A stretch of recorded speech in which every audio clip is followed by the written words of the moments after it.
Welcome to the Quick Talk Podcast with Joshua Latimer, where we discuss business, life, family, faith, struggle, fire, pain, and ultimately winning. It's time to take massive action. Look, I can't work harder on your life or business than you do. It's ultimately all on you. You know, God created all the food the birds would ever need, but he doesn't put it in their nest. You've got to go get it. 10 out of 10 people die. So how about doing something today that actually matters while you still can? Hey everybody, welcome to the Quick Talk Podcast. How the heck are you? Hope you're having a great week. Hope your business is exceeding your wildest imagination and your biggest hopes and dreams, because that's what it's designed to do. And this is going to be kind of a cool episode because I'm going to do something that I haven't really done. I have a listener to the Quick Talk Podcast named Cody Middleton. He's got a cleaning business, and he's going to share a secret marketing hack. And it's actually a really simple concept, but when he had mentioned it to me, I said, dude, like, this is so simple and people could apply it immediately. Like, would you be willing to come on here and tell us your super secret ninja magic with your marketing stuff? I'll let him kind of unpack what it is, but it has to do with using Facebook Marketplace ads. And it only takes a small investment of your time. And he's generated like 14 grand the last couple months doing this. So I'm going to let him explain that. But Cody, thank you for taking a few minutes. How the heck are you? Oh, Josh, I couldn't be better. I love what we do, and I'm excited to be on here and help everybody else do the same. Awesome. Well, tell us where you're located and how long you've been in business. Give us like a little snapshot of what you got going on over there. All right. I live in Victoria, BC, Canada. We are a wonderful small island of misfits. But yeah, my wife and I got married about 2 years ago. We made the move out here. I started in sales. I sold cell phones for the weirdest reason. It worked for me. And then I ended up helping a friend of mine clean carpets, which I think most of the listeners have had an experience in, or I've heard a few of them at least. And then I realized that cleaning carpets was tough. And I was making the company a lot of money, and I thought to myself, I can do the same thing with something a little easier on my back and still make some good money. So I invested my time, and I got into window cleaning. Awesome. And how long have you been cleaning windows up in BC? Here, I've actually been only 1 year, and I didn't really start to take off until just after the spring rush. I didn't invest a lot of effort into it. I was still helping with the carpets, but I just decided to cut my ties and just go full steam. And I've been making a solid living even after the busy season. You know, it's been pretty awesome. Yeah, and the reason I like this little trick that you're going to share is, number one, it's really simple, and it's really applicable to small companies that are just starting out, that maybe you have more time than you have money, right? So when you're starting a business, it's normal to have an excess of time and a lack of money. And then as you create momentum and you start booking yourself 2 and 3 and 4 weeks out, and you raise your prices and you get some financial momentum, you're going to find yourself in the opposite situation where you have money, but you don't have any time. And so much stuff we can do to market our business. This is a really simple way. Even though you do this online, I still consider this a proactive marketing technique, which I talk about in the podcast. And it's really like a boots on the ground thing, except you're doing it on your computer, which is really, really cool. So go ahead and dig in and tell us what this is and what you've done to generate the extra 14K in work using Facebook. Oh, absolutely. You know, I was listening to you on the podcast talking about ones that have more time than money. But I thought to myself a long time ago that there has to be a simpler way to generate income without having to go to those areas and, you know, do the door-to-door thing. So I looked into Marketplace on Facebook, which is my marketing hack, as you mentioned it. I started looking at small groups of people that needed help. And my very first group that I joined was a single moms group, and I got a lot of flack for it. People made fun of me. But I just went on there and I just posted a couple of little, you know, words saying that I offer window cleaning. I understand that it can be hard to do this yourself if you have a family. And I got a lot of traction. I got a lot of people sending me messages, PMs, as they say, and I got a lot of work from that way.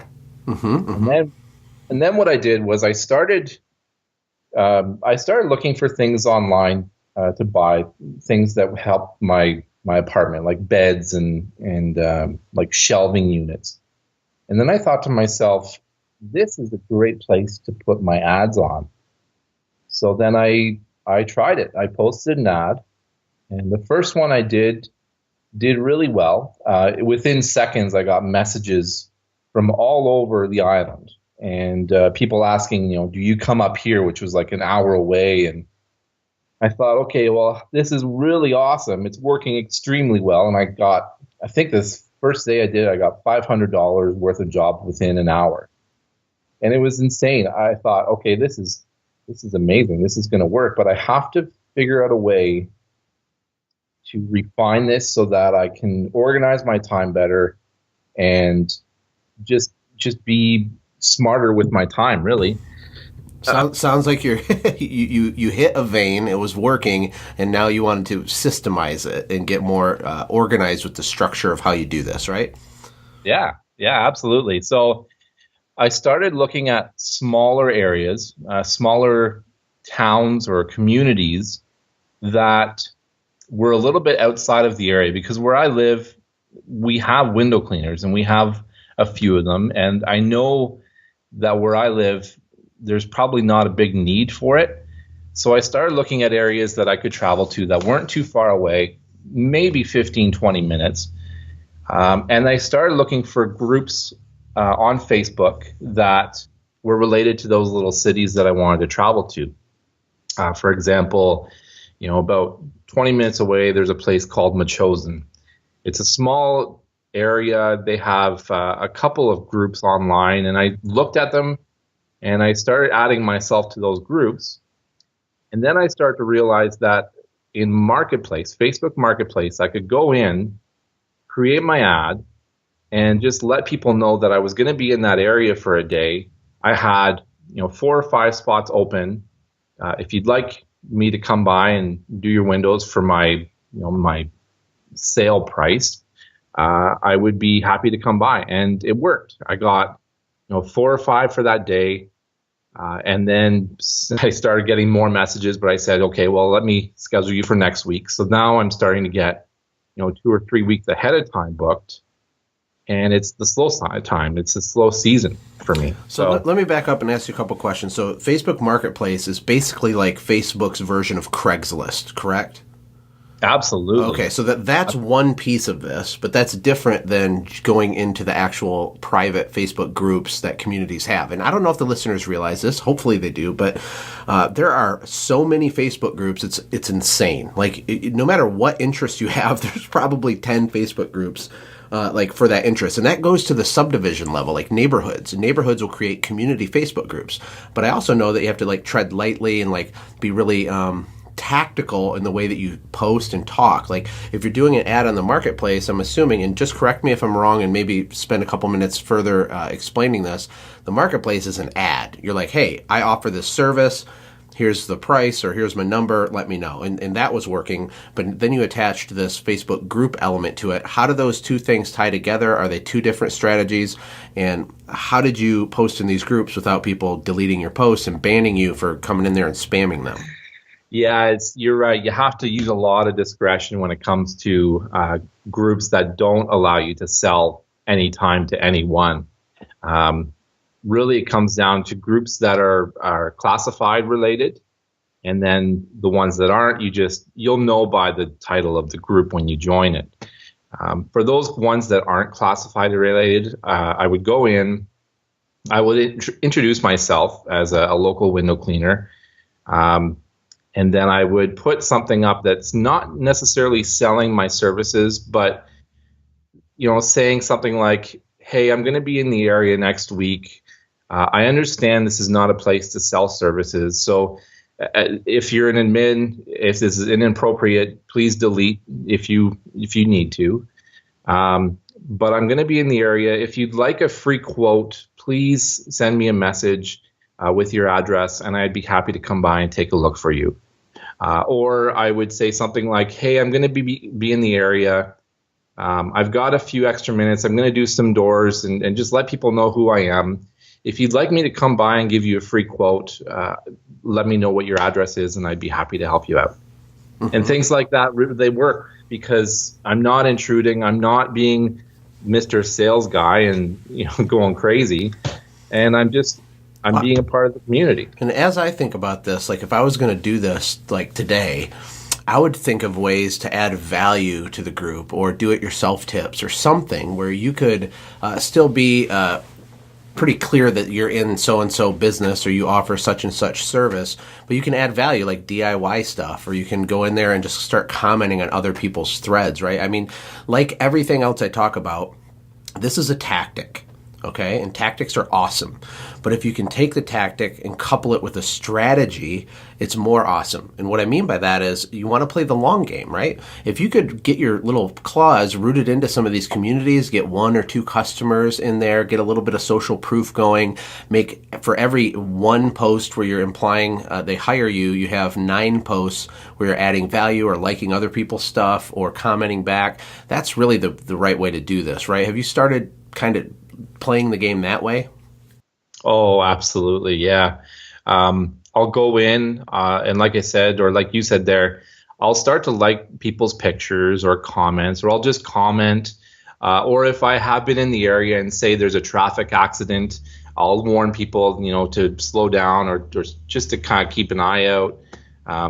Things that are going on in that area that I know are going on, I'll just add it. Even if people already know, they then see me as being part of the group and a friend and who is reliable or trustworthy. And yeah, it's been working. And the other really good thing that I've been finding is once I've done a couple of jobs, I'm starting to get social proof from people commenting on my comments or my ads that I'm doing, saying that I am a very good window cleaner and I just finished their windows and they look amazing. So it's just blowing up, and I've been having so much fun. No, I think it's awesome. It's simple. It's practical. People can apply this like immediately. It's not rocket science, and it's the equivalent of boots on the ground marketing. I'm going to call this digital door knocking. Like that phrase is stuck in my head as you're explaining it. This is digital door knocking. You can engage with homeowners in a clever way. Play the long game. Don't be a tool and just try to sell all your stuff. Nobody likes that. But add some value and like get engaged in these groups. I think it's super powerful. In fact, door knocking these days is not even a good idea in a lot of parts of the country, right? Because people are freaked out and, you got just a lot of security risks and things like that. This is a backdoor in to real homeowners that need your service. And over the long haul, it's the same difference as you working in neighborhood in person for a few years and gaining a lot of customers and trust and social proof. I think it's awesome. So I thank you for taking a few minutes to share this with people. Thousands and thousands of people are going to hear this and start digital door knocking because of you, Cody. How cool is that?